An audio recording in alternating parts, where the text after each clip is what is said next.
सभी दर्शकों को राम राम। कैसे हैं आप सभी? आई होप आप सभी ठीक होंगे, एकदम तंदुरुस्त होंगे। तो दिन है आज एतवार, और एतवार के दिन आज डॉक्टर नरेश जी कुछ समाज में कुछ मुद्दे हैं जिनको लेके आज जो अपनी बात है वो आप सबके सामने रखेंगे। तो डॉक्टर साहब, कैसे हैं आप? बहुत बढ़िया अंकुश जी। तो इस समय सबसे ज़्यादा जो बर्निंग इशू है, आपको क्या लगता है कौन सा? अंकुश जी, ऐसा कि आज का जो सबसे बर्निंग इशू है, आपने देखा होगा कि इस मौसम में बारिश जो टोटली बंद है। वो तो है। मैक्सिमम लोग हमारे इस एरिया के ज़मींदार लोग हैं, हम्म। पानी की एक एक बूंद के लिए लोग तरस रहे हैं। हम्म। आज से 50 साल पहले स्वर्गीय मास्टर बेलेराम जी ने एक लिफ्ट इरिगेशन स्कीम का यहाँ आगाज़ किया था। जी। लेकिन हमारी और हमारे लोगों की एक बदकिस्मती है कि ये नहर डॉक्टर रमेश जी ने उसके बाद उसको ग्रेविटी में कन्वर्ट किया था, हम्म। और उसका पानी जो है आज सिर्फ डंडेसर तक महबूद है। हम्म। और पीछे राजल, बगनोटी, ठिलकी में इस एरिए में पानी आता है। लेकिन डंडेसर से आगे आज 70 वर्ष हो गए, एक बूंद पानी जो हमारे इस एरिए में नहीं आया। अच्छा। आया होगा एक दो बार, उसके बारे में ज़्यादा नहीं कहता हूँ, लेकिन दो तीन चार बार के ऊपर नहीं आया। हम्म। क्योंकि नहर जो है जगह जगह डैमेज है। खास करके मैं इरिगेशन डिपार्टमेंट के ये ज़रूर रिक्वेस्ट करूंगा कि इस नहर को मरम्मत किया जाए। आज आपने देखा होगा कि यहाँ एक शिव चौकी के अंदर एक रास्ता जाता है। बिल्कुल। बीआरओ जहाँ वो लैंडस्लाइड हुई थी, हम्म। काफ़ी लोग हमारे यहाँ के लोकल लोग भी, काफ़ी लीडर लोग भी वहाँ गए थे कि 2 3 4 दिन के अंदर इस मलबे को उठाया जाएगा और उस पानी को थ्रो किया जाएगा। लेकिन हमारी और हमारे लोगों की ये बदकिस्मती है कि आज वो मलबा अभी तक वहीं है। उसके ऊपर सिर्फ लेटर लिखे जा रहे हैं, लेकिन उसके ऊपर कोई भी गौर फरमाई नहीं गई, कार्रवाई कोई नहीं हो रही कोई उस पर। कार्रवाई नहीं हुई। जी। और इसके लिए मैं डिस्ट्रिक्ट डेवलपमेंट कमीशनर रजौरी से ये पुरजोश अपील करता हूँ कि इस हम्म। नहर को मरम्मत किया जाए हम्म। और सुचारू किया जाए, ताकि हमारे लोगों के जो ज़िम्मेदार लोग हैं, मैक्सिमम यहाँ के लोग जो हैं वो हम्म। माल मवेशी के ऊपर डिपेंड हैं। तो मैं चाहता हूँ कि इसके पानी को सुचारू किया जाए और लोगों को पानी मुहैया हो। जी। और उसके बाद बड़े दुखी मन से कहा जाता है कि कमांड एरिया डेवलपमेंट एक प्रोग्राम यहाँ स्कीम चली थी। मैं कहता हूँ कि 70 साल के अंदर डंडर सर से आगे एक बूंद पानी नहीं आया। हम्म। लेकिन कमांड एरिया डेवलपमेंट प्रोग्राम के अंदर यहाँ नालियाँ बनाई गई, अच्छा। सिर्फ सिर्फ पैसे निकालने के लिए। हम्म। आज वो नालियाँ ख़त्म हैं। कहीं ना कहीं जो गवर्नमेंट का फंड था उसका मिस यूज किया उसका गया। मिस यूज़ किया गया। वेस्टेज हुई। मिस यूज इसके ऊपर मैं कहता हूँ कि हमारे जम्मू कश्मीर रियासत के, मैं रियासत ही कहूँगा, हम्म। मैं यूटी नहीं कहूँगा, क्योंकि हम्म। हमारी रियासत ही हमारे हमें को वो मिलनी चाहिए और मिलेगी। हम्म। आज नहीं मिली तो कल मिलेगी, हाँ। कल नहीं मिली परसों मिलेगी, मिलेगी मिलेगी एक दिन, क्योंकि हम्म। हमारी भारत के प्रधानमंत्री एक यशस्वी प्रधानमंत्री हैं। वो इस चीज़ को समझते हैं और बाखूबी वो बड़ा दिल करके हमें ये स्टेट देंगे। जी। मैं जम्मू कश्मीर स्टेट के जो हमारे उप मुख्यमंत्री हैं, जनाब सुरेंद्र चौधरी साहब, मैं जी। उनसे जी। भी ये गुजारिश करता हूँ कि वो इस काम को बाखूबी करेंगे और करते भी हैं। हम्म। आज हमारी खुशकिस्मती है कि हमें जो एक लीडर मिला है, यह लीडर हमें 10 साल पहले मिलना चाहिए था। हम्म। लेकिन हमारे लोगों का ये दुर्भाग्य है कि 10 साल के बाद एक ऐसे लीडर मिले जो लोगों की फलाह बहबूदी के लिए काम करते हैं। गरीब लोगों के ऊपर उन्होंने पूरी नज़र रखी हुई है। मैं इसके लिए भी अपने जम्मू कश्मीर लोगों का तहे दिल से शुक्रिया अदा करता हूँ कि तन मन धन से जो भी गरीब हम्म। तबका है, चौधरी साहब के पास जाएं कि छोटे मोटे काम जो होते हैं, बड़े बड़े काम जो डेवलपमेंट के हैं, जो गवर्नमेंट का काम होता है काम करना, ये कोई नई हम्म। बात नहीं है। लेकिन जो छोटे काम हैं, आम हम्म। आदमी के जो काम फंसे हुए हैं, वो चौधरी साहब बाखूबी करते हैं। और मुझे लगता है कि आने वाले समय में वो इसी तरह करते रहेंगे। हम्म। जी, अभी और दो दो दिन पहले भी जिस तरह से हमने देखा, अचानक से उन्होंने सरप्राइज विजिट की पीडब्ल्यूडी डिपार्टमेंट पे। उसके अलावा जो गांधीनगर में हॉस्पिटल है वहाँ पे भी उन्होंने सरप्राइज विजिट की।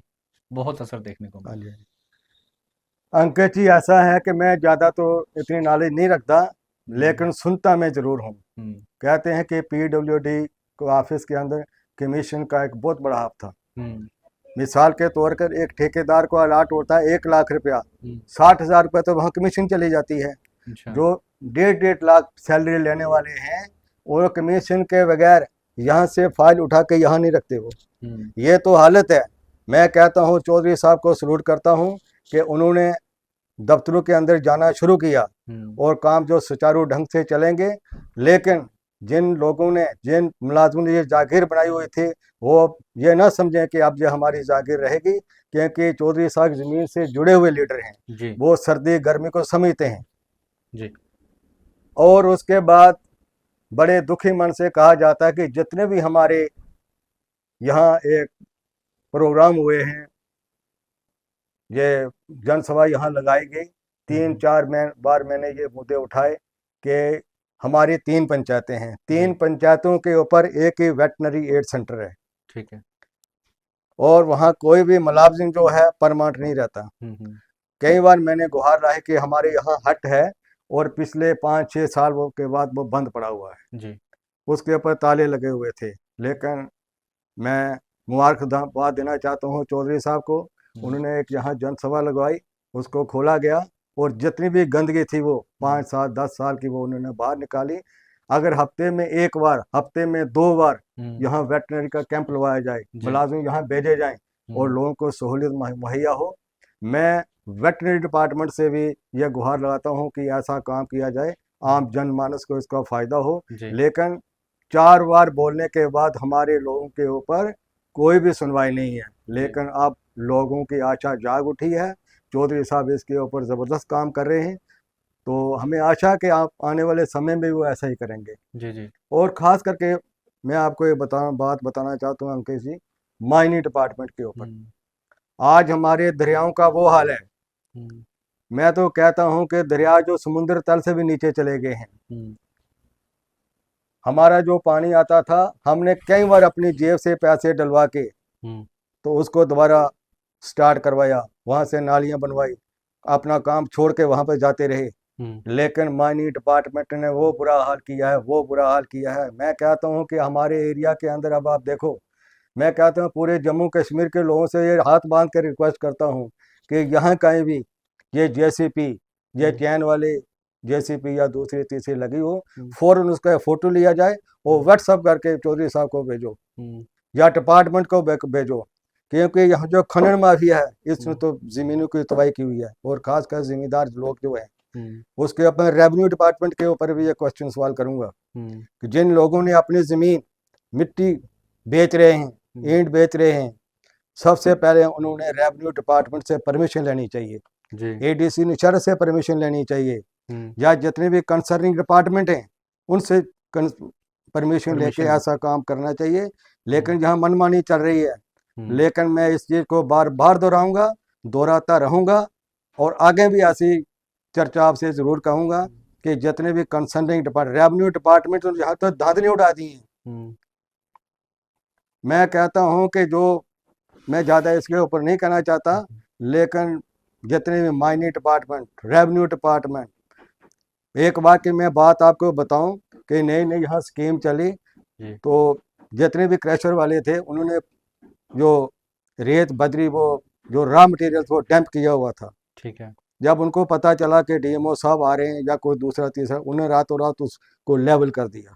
हम्म, वहाँ मैं भी गया, अच्छा। मैंने वह देखा कि हम्म, ये कल बड़े बड़े डैम्प लगे, आज कहाँ गए? उन्होंने कहा जी इनको डैम्प कर दिया है, जी जी। लेवल कर दिया है। हाँ, वो डीएमओ साहब, उनको पता नहीं चलता कि कल ये इतने इतने बड़े ढेर थे, हम्म, आज ये इन्हें लेवल किए, इसके पीछे क्या माजरा है? हम्म, लेकिन इन सभी लोगों की मिली भगत से ऐसे काम चले हैं। हम्म, मैं रियासत जम्मू कश्मीर के डिप्टी सीएम साहब से भी, हम उनसे पर्सनल भी इसके बारे में मिलेंगे और इन फ्यूचर दरिया के ऊपर कोई भी हम्म, मायने अगर डिपार्टमेंट से काम करता है, मैं पर्सनली खुद भी उसका फोटो लूंगा हम्म, और उनको भेजूंगा। जी जी। ये मैं लेकिन आपको। जहाँ तक देखिए, जब की सरकार बनी है, इस पे डिप्टी सीएम साहब बिल्कुल कड़े सख्त आदेश दिए उन्होंने इस चीज को लेके। और दूसरा अंकित जी, ऐसा है कि हमारा यहाँ एक बीडीओ ऑफिस है, हम्म, वो किराए की बिल्डिंग में रहता है, हम्म, किराए पे रेंटेड नीट वहाँ के लिए। हाँ वहाँ पे तो चलता है। हमारे इस एरिया की ऐसी बिल्डिंगें यहाँ बनी हुई हैं हम्म, जो फ्री बेकार पड़ी हुई हैं। अगर हम्म, वही बीडीओ ऑफिस किसी शिफ्ट किया गवर्नमेंट जाए। बिल्डिंग में शिफ्ट किया जाए हम्म। तो कोई उसमें बुरी बात नहीं है। जी जी। लेकिन एक मिली भगत है, हम्म। बीडीओ ऑफिस के आगे जाओ, आजकल मैंने सुना है कि वहाँ एक लेडी हैं शशि चौधरी जी, वो अच्छा काम कर रही हैं, लोगों की अच्छा। भलाई के लिए काम करें, मैं उनको दिल के गहराइयों से उनका शुक्रिया अदा करता हूँ। हम्म। लेकिन बीडीओ ऑफिस के अंदर बहुत बड़ी धांधली है। अच्छा।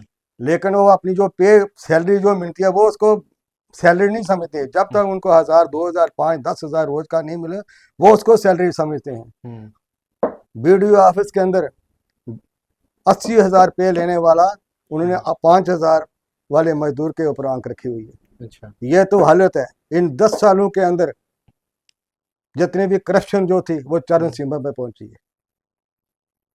मैंने पहले भी बोलता रहूं, आगे भी बोलूंगा, जी जी। चरम सीमा। हम्म। चरम सीमा की कोई हद होती है। गरीब आदमी इतना दबाया गया, इतना दबाया गया कि उसने अपनी सुध बुद्धि खो दी है। अगर ऐसा है तो फिर लोगों को तो अपनी बात रखनी चाहिए सामने। रखनी चाहिए थी, लोग रखते हैं, हाँ। लेकिन उनके आप को दबाया गया था। हम्म। ऐसा एक हुआ यहाँ बनाया हुआ था कि जो बोलेगा हो सकता है कल आपके ईडी चली जाएगी, हम्म। फिर शिकंजा कसा जाएगी। हम्म। मैं कहता हूँ आदमी एक ही बार जन्म लेता है और एक ही बार उसकी डेथ होती है। हम्म। आदमी को खुले मन से बोलना चाहिए, खुले दिल से बात करनी चाहिए, और सच और झूठ के ऊपर बात करो। आज मैं जी देखता हूँ कोई सच कहने के लिए कोई तैयार ही नहीं जी बिल्कुल। है, झूठ का बोलबाला है। हम्म। लेकिन झूठ का एक दिन अंत होता है, वो आपने देखा भी है और हम्म। आगे भी अंत होता रहेगा। हम्म। राशन डिपो के यहाँ पर जब जाओ, जी। हमारी माएँ बहनें बुजुर्ग दूर दूर एरिया से यहाँ राशन डिपो के ऊपर आते हैं, हम्म। लेकिन उन्हें अपना एक फिक्स टाइम यहाँ रखा होता है। 20 तारीख को राशन डिपो खुलेगा, हम्म। 5 दिन के बाद बंद हो जाएगा। लोग जी। चक्कर लगाते रहते हैं, हम्म। लेकिन वहाँ वो भी कोई परमानेंट मुलाजिम जो है जिसको फिक्स ड्यूटी है, ना वो हम्म। टाइम पे आते हैं ना हम्म। टाइम पे जाते हैं। जी। और एक मजे की बात मैं आपको ये बताऊं कि हम्म। 5-6 दिन पहले मेरे पास एक बुजुर्ग लेडी यहाँ आई हुई थी। हम्म। तो मैंने उनसे पूछा आपको राशन मिला है? कहती है ये हम्म। राशन मुझे नहीं मिला। हम्म। तो मैंने पूरा उसका जायजा लिया कि आपको राशन क्यों नहीं मिला। वो कहती है हम्म। कि मेरे ये अंगूठा हाथ नहीं की लगा। रेखाएं कम हो गई हैं, हम्म। अंगूठा हमारा नहीं लगता। हाँ।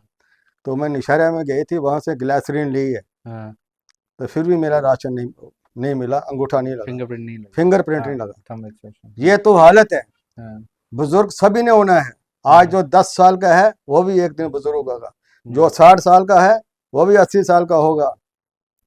ये एक रीति रिवाज भगवान की ओर से होता है। लेकिन मैं कहता हूँ कि जिन लोगों का जो बाहर से राशन लेने के लिए आते हैं बुजुर्ग लोग, हम्म।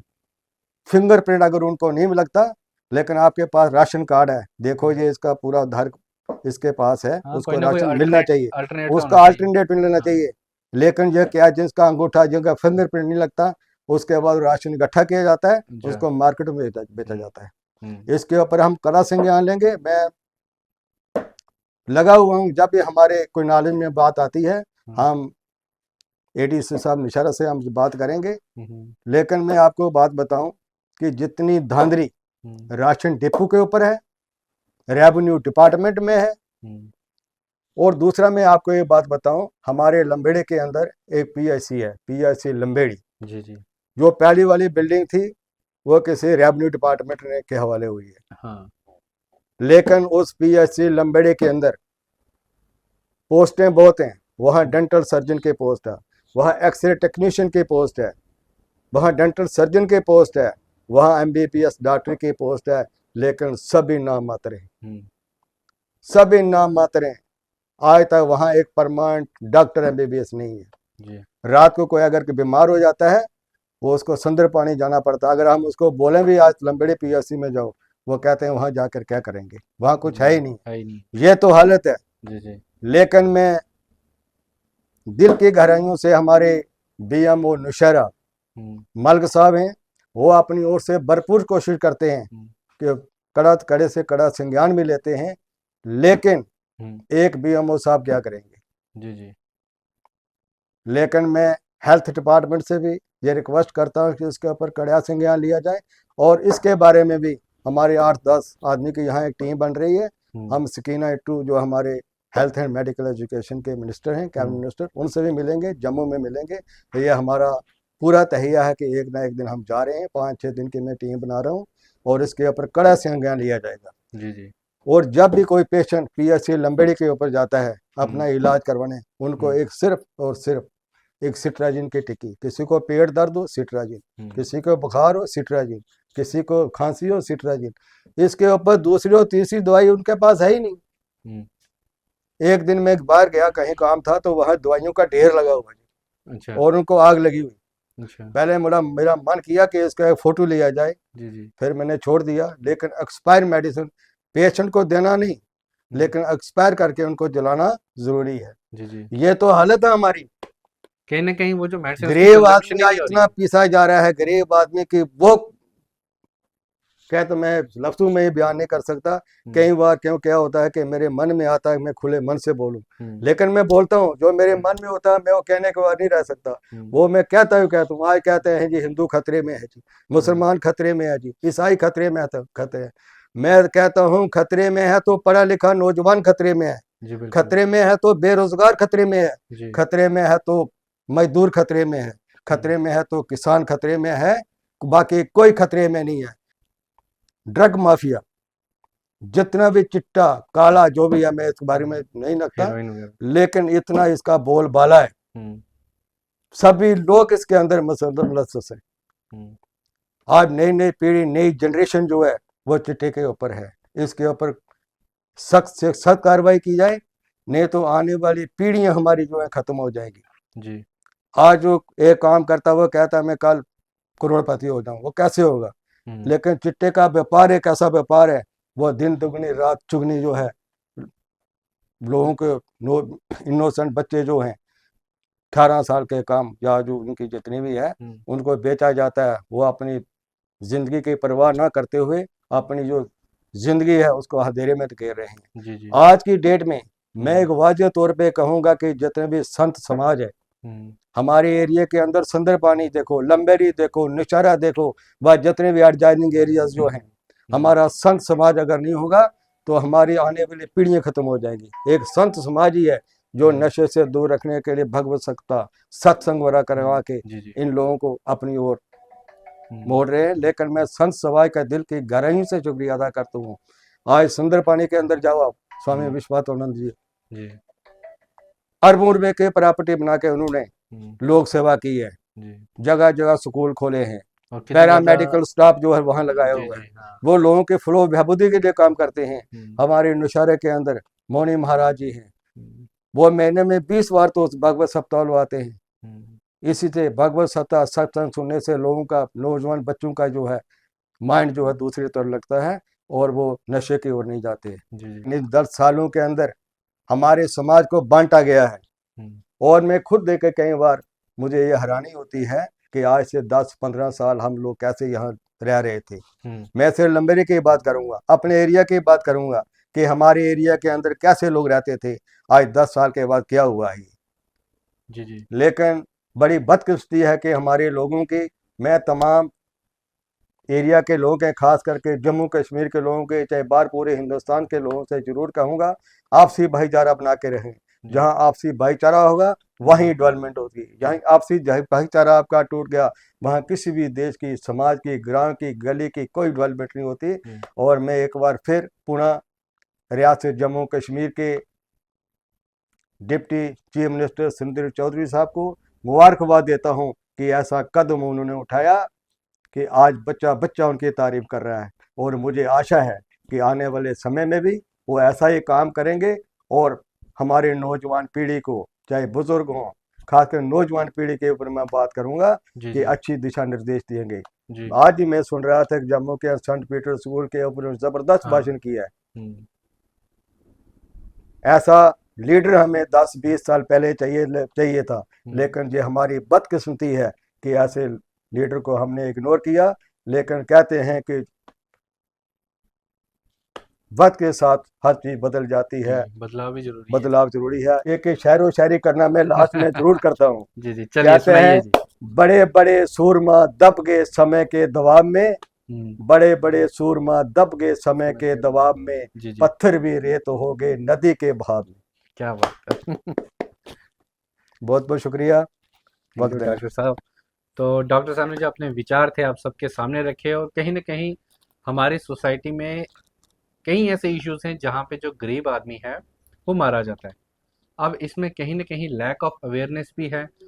कई जगह पे जो गरीब आदमी है उसको कहीं ना कहीं पूरी किस तरह से गवर्नमेंट स्कीम्स का बेनिफिट लेना है उसकी इनको अवेयरनेस भी नहीं होती है। तो कहीं ना कहीं डिपार्टमेंट का ये काम है लोगों तक पूरी जानकारी जो है पूरी, ना कि ऑफिस में बैठ के लोगों को बताया जाए, जबकि ग्राउंड में जाके ही लोगों को जितनी भी जो स्कीम्स हैं उनके बारे में अवेयरनेस जो है वो देनी चाहिए। और इसी तरह से डॉक्टर साहब ने कई जो ऐसे मुद्दे हैं वो आपके सामने रखे हैं, सरकार के सामने रखे हैं, डिप्टी सीएम सुरेंद्र चौधरी जी के सामने भी रखें, जो हमारे सोसाइटी में जो इश्यूज हैं, बर्निंग इश्यूज हैं, इन सभी चीज़ों को किस तरह से जो हमारी सरकार है वो देखती है और किस तरह से इन चीज़ों पे रोकथाम लगती है, ताकि जो हमारा एक समाज है और बेहतर समाज बन के जो है वो सामने आए। तो इसी तरह से कुछ समय के बाद हम फिर से डॉक्टर साहब से जुड़ेंगे और इन्हीं मुद्दों पे है एक बार जो फिर से चर्चा करेंगे कि कितने मुद्दों में जो है वो बदलाव आया है। हालांकि अभी नई नई सरकार बनी है, हाँ जी। उनका अभी शेड्यूल जो है वो काफ़ी ज़्यादा बिजी भी है।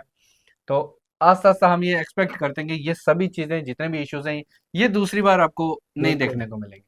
तो इसी तरह से दीजिए दीजिए हमें इजाज़त। तो जय हिंद, जय जय भारत। भारत।